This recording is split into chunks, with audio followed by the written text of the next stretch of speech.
When we bought the house, I had to dig up the front for a reason, and I came across some old milk bottles. So I got interested in it a little bit there, and it didn't really do too much at first. And then when they put this building in next door to my house, there was all kinds of them coming out, so I just went over and started collecting. 15 years later, I've been still collecting. I have a fairly good collection. I figure roughly maybe around 350, 360 Toronto dairies.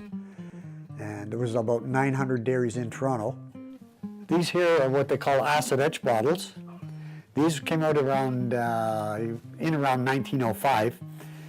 Not all of them had them, but it was a little cheaper to make them this way than the embossed ones, which I will show you in a minute. But this is an older bottle from, actually it was, I think, out in the West End. It's a nice bottle. This one here is a City Dairy. It's an embossed one. City Dairy was on Spadina Avenue. When they made these bottles, they were thinking that they would protect the milk from the sunlight. But people couldn't see the milk, so they didn't want the bottles, so they never made any more of them. I don't know how many there is, probably thousands of them around, but there's a few collectors have them, and it's called an amber. I find digging and you're finding something from the past is really, it really gives you a good feeling, you know, not because it's an old bottle, but because you remember it, it's historic.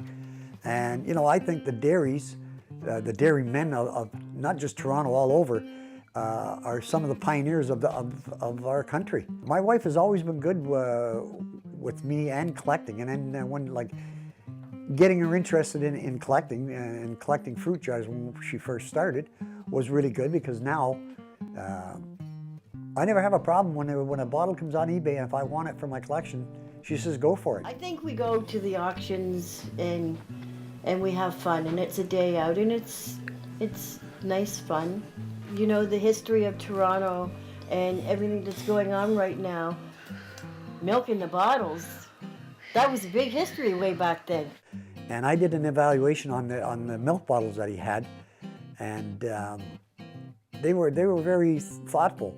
And like I told my wife that when I pass away, if nobody else wants it, then I'm donating my collection to the City of Toronto, which I think will.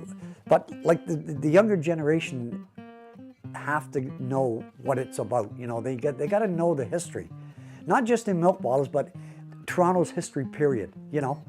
It's a good thing to know.